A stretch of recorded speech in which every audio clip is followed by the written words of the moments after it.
So if I feel like I'm going to go to war, I need money. And even in this war I've been in, even when I went to jail, right? Not a lot of people understand how the legal system works, but the process itself is a punishment. The day I was arrested, all of my bank accounts were frozen. All of my cars were seized. That's scary, dude. Yeah, all of my cars were seized. All of my diamond watches were taken. $900,000 in cash was taken. Gold bars was taken. All of my value was taken, right? So since January, technically, I haven't had access to a dollar. It's now been a year. And I don't have a penny, according to DCAW and the Romanian legal system. Luckily, I have some good friends who look after me. But let's say... You winked at me like I had that funds. But I don't. They've taken everything officially. So you still don't have your stuff back? No, of course not. So this is my point. Why are you still here? Well, I can't leave. But, okay, are you going to leave once you can? Because I feel like they just proved that you can't speak here either. Well, that's the thing that's scary. If you can't speak here, which is the most Christian country on earth. You know, Romania, outside of Vatican City, is the most Christian country on the planet. 98%, and then the other two are like a different denomination of Christian. That's right. Most Christian country on the planet. And all I'm talking about is traditional masculinity, and I got hit. Are you upset with them for what they did, or do you feel like they had valid reasons to do what they did? As a man, you have to take self-accountability for absolutely everything. I'm still upset with what they've done. However, there are equal opposing forces inside of Romania, one trying to lock me up and one that keeps setting me free. And that's going to be everywhere. Yeah, so I have people in this country on my team. The whole country's not against me or I never would have got out. So do you feel like they're more moving towards your direction? This will be dropped. I'm not going to be found guilty because I haven't done anything wrong. But and if you don't mind me asking, what did they try to pin you for? They accused me of human trafficking. They accused me of using the lover boy method, which is convincing girls by being nice to do a job to take the money from the girls, because I told two of my friends who are girls how to get big on TikTok. That's why all of this happened to you? Yeah. So did somebody else plant this on you? Oh yeah, the Matrix. Okay, gotcha. You got too big. Your ability to speak, which that's a side point. Let me just finish here about when I was talking about money and gearing up for war. Since January, I haven't had access to a single dollar. Now I'm me, right? So perhaps I have very rich friends. Perhaps I was paranoid and prepared. Perhaps I have multiple identities. Who knows how I pulled it off to have all new cars again, right? But most humans could not survive getting grabbed from their house in January, all of their bank accounts frozen, every app on their phone taken away from them, their passport seized, thrown in a cell, and then taken out of that cell, locked in their house for 5 months, and then even when they're allowed out of the house, they still don't have a dollar. How do you pay the rent? How do you pay the bills? How do you feed people? And this is what's actually interesting, because when I was in jail, my number one concerns were not for me. My biggest concerns when I was in jail was for everyone I care about. Yeah. I'd get my phone time, and I'd be on the phone like, okay, and they're like, what's going on? What's going on? I'm like, listen, we only have 5 minutes. Let me make sure you get paid. Is this paid? Yeah. Are you okay? Do you need this? Do you need that? I just spent all my time trying to look after other people from a prison cell with seized bank accounts. Did you think you were going to come out? No. I thought I was there for a very long time. I thought I was stuck. I thought it was over. I was sitting there talking to people who were there, been there for 4 years without trial, my friend. Everyone around me had been there for years without trial. When you were put on house arrest, yeah, was there any moment that you cried from like happiness? It was just like, I'm out. I can't believe I'm out. I never cried from happiness. And I never cried from sadness, because I think crying is an act in and of itself. To cry is to sit and cry. I didn't do that. I did have tears run down my face. Hey man, that's crying. No, it's not, because I was busy. Having tears run down my face as I'm doing push-ups, or tears run down my face as I'm organizing the school for my child and my voice isn't breaking, is different than sitting and crying. I didn't sit and dedicate myself to crying. I didn't sit and do the act of crying. My eyes leaked as I achieved. That's what happened to me when I was inside of jail. What made your eyes leak the most? What was the most concern that was on your heart? My concern was for everybody else. The number one, though, who's the person that you were like, I need to make sure that I look good in their eyes and I need to make sure that they're good? Of course I can answer that my children, but my children are actually quite young, so they weren't overly concerned, because at their age, you know, dad's away, whatever.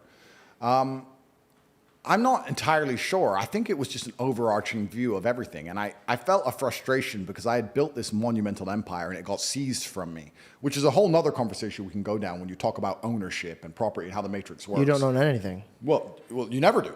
I mean, you owned all this, but then they're like... That's right. So what do you own? You own the body you're in, perhaps, but then they force you to get a vaccine, so maybe you don't own that anymore. You own your soul. You can own your thoughts, but then that belongs to God. So then what do you even own now on this planet? Because I have people say to me all the time, oh, I'd love to buy a house. And I own my house. You don't own that house. You have to pay property taxes every month. And if you don't pay them, they'll take it off you. You're renting it from the government. Piss the government off and you'll see how long you own your house. Because I tell you what's going to happen. They're going to turn up with a piece of paper and say it's ours. Done. Happened to me. So you never even own anything on this earth, no matter how much money you have, right? Which also puts money in perspective. All it is the time and energy of other people. It's all it's good for. You can buy a Bugatti, but you don't own that Bugatti. You can drive it a bit if they let you. And piss the matrix off enough, they'll take that off you too. So the whole world, if you actually start analyzing how it all works, is interesting. But yeah, my concerns in jail were for absolutely everybody else. And that's perhaps why I'm gearing up for war so heavily, because I believe that this war can't be avoided. And a lot of people ask me, why with my money do I not do one of two things, which is one, vanish. Because I could just delete everything and shut up, right? I could just go away. But that's not you. That's not me. And I think that God would be disappointed in me. So I think God's given me this platform to tell the truth, so I'm going to do it. Or the second thing is I could sell out to the system. I could cut. It's also not you. It's not me. I could sell to the system, say what they want me to say, promote the things they want me to promote, sell shit to kids, be a piece of shit, and then they'll let me live. But then you just remove the only thing that you do own, and it's your soul. Absolutely. And you don't want them to take that away. No, exactly. I need to keep something. Yeah. So it ain't worth giving that up for a bit more money because I have unlimited money anyway. Yeah, but plus every time you swipe that card when you're gone, you're like, "Fuck my life, dog. This is anymore." Oh, completely. What do you have if you don't look in the mirror and be like, "Yeah, I did the right thing"? Then what do you even have? Oh, boom! Not pride, but integrity. Okay. Well, we could link the two. You look in the mirror and be proud of yourself. But it's interesting. No, but it's interesting the points you've made. It's giving me something to think about. It's certainly true. But that's why I'm gearing up for war so heavily, because this war, when people ask me why I don't try and avoid it in the two ways we just described, I don't think most people understand that this war is coming for everyone. It can't be avoided. You're either going to become someone like me who's fighting against it, the counterculture, or you're going to buy into it and be a victim of it. I don't think any man who wakes up and accepts the garbage that the Matrix tells them, that, yeah, it's okay to be depressed, like we just talked about. Yeah, you should be running around doing perkies and Adderall and consuming porn and sleeping with a bunch of hoes. And, yeah, go to school and get an education and get in debt. And then go get a mortgage and get in debt. And then 9 to 5 and just slave away. And you'll be retired when you're 74. It's going to be fine. All the things they push, all the standardized mechanisms that a man's supposed to live his life by, I believe lead to crippling depression and sadness anyway. I don't think that makes anyone happy. So this war is twofold. You can either fight against the system and be its enemy like I am, or you can accept the system and then you're going to be fighting against yourself in your head, because now you're your own enemy because you listen to the system and you hate yourself and you hate your life. Yeah. So what do you want to do? If you can't avoid fighting, do you want to turn on yourself or do you want to turn on your enemy? Every single part of me is on my team. My mind, my hands, my feet, everything, my teeth, you name it. If it goes to war, I've got every single weapon at my disposal. So when people say to me, why am I fighting this war? I say, you're in the war too. You're just going to be a casualty of it. You're going to be a forgotten name. Not even a name. You're going to be a number. In wars, it's interesting. In wars, if you look at any war, they'll talk about 12,000 people died here. And one of them was this guy. There's names and there's numbers. So if you're going to go to war, you can decide, do you want to be a name or a number? Because people are going to die. People are going to die regardless. And this is why I teach the things I teach. I say to men, listen, you need to become as strong as possible. You need to make a bunch of money. You need to prepare. You need to have 7 passports in 7 different countries. And you just start sitting there getting paranoid and panicking and getting things done. This is why I push masculine excellence, because when they come for you, when they come for us all, if you have no weapons to defend yourself, you're going to be one of the 12,000 in the ditch. So you're going to be numbers. At least when they kill me, they know who they killed. At least they'll say they killed 12,000 men and Andrew Tate. Yeah. At least I get that. You have to aim for something. But this war can't be avoided, and everyone at home doesn't seem to realize Here's the thing that, like, I'm going to put you a little bit at ease and scare you at the same time. I'm ready. They killed Jesus, dude. You know what I mean? Like, if you think about it, they killed God. Yeah. Obviously, he wanted it to happen. Thank God he did. Yeah. But here's the craziest part. Hey, man, this is the way of life. Oh, absolutely. This is the way of life. And I don't sit around anymore, and I don't fear it. And when you talk about pride, and you talk about all the stuff that we were talking about, I found this new confidence where I walk in a room and I just own it immediately. And it's a new way of thinking. My confidence comes with the Lord. Every room I walk into, this meeting, I said, God, you go before me. Yep. You take my tongue. You take my mind, you take my body. Yep. When you walk into a room and you have this type of faith, hypothetically, say I'm an idiot. Yep. Say I am completely a nutcase. Yep. I guarantee you I outworked the old George that didn't have that faith. Oh, absolutely. And you can also apply the same to fighting. Like if you look at the Islamic fighters, they say, all glory to God. God's already decided. I'm just going to go in there. They're so calm.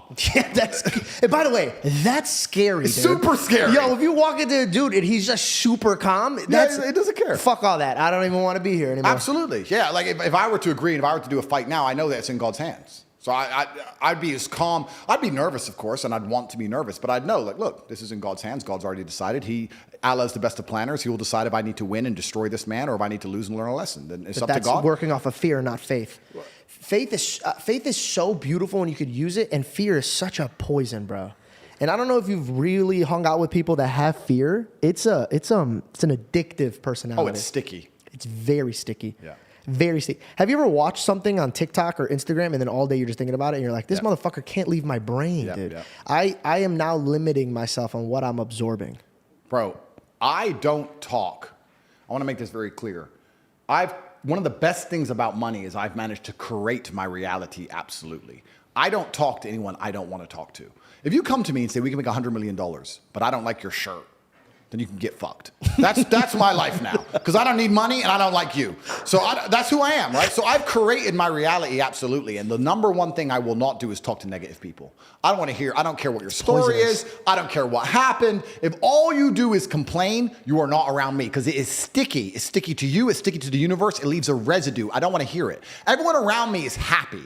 And not only happy, we're the kind of people, if we're in a trench and we're getting shelled, we're laughing. Yep. We're like, missed. Woo-hoo. That's who we are. Bro, they just hit me with the largest matrix attack on the planet. I should be destitute and disappeared. Here I am on your podcast. I just pulled up in a brand new sports car. I'm like a cockroach, and you drop the nuke to kill everyone. The cockroach crawls out with top G on the back. It's all hilarious, bro. It's a joke. Human trafficking for TikTok. The whole thing's a joke, but here I survive. So you have to be that person. And even my brother and I in jail, sometimes we just look at each other. We'd be sitting there in jail, and sometimes we'd look at each other and just burst out laughing. Like, this is so ridiculous. But I don't have time for negative people. And especially when negative people come out with their sub stories, I guess I'm kind of fortunate that God has put me through so many difficult things. When people tell me their sub stories, I'm sitting there going, is that it? You're a fuck up because of that? You should have seen what I had to do. Like, so I don't even want to hear it. I'm uninterested in it. And you're right.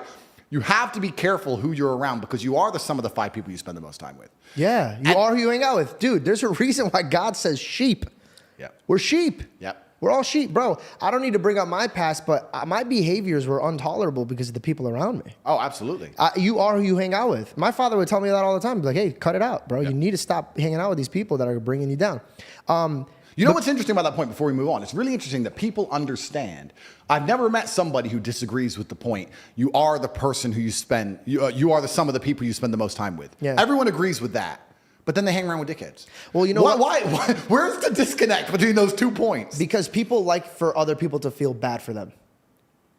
They hang on to that. That's their identity. Sympathy. Yeah, it's their identity. What's their favorite emotion? Sympathy. Like we said earlier, their favorite emotion is sympathy. They're looking for sympathy. That's what they want. That's what makes them feel good. That's their favorite food. You have to choose what your favorite food is. My favorite food, I'll be honest with you, and I actually respect, and you've given me a lot to think about. And without being arrogant, at my echelon, it's not often I sit down with somebody and they say something that makes me think. But you've given me something to think about, and I genuinely, I'm going to think about it. But my favorite food is pride. I do, and I don't know if that's a bad thing, but I love when my woman comes to me and goes, you know what? You just fix everything. They had you in jail, Andrew. You were supposed to be done. They're lying about you all over the MSM. They're saying you're a human trafficker. They stole all your money. They froze all your banks. Why am I on a jet with roses? Because I'm the top G. That's why. Because I'm that guy. She's like, you've just never failed. I've never seen you fail. So correct. I do not.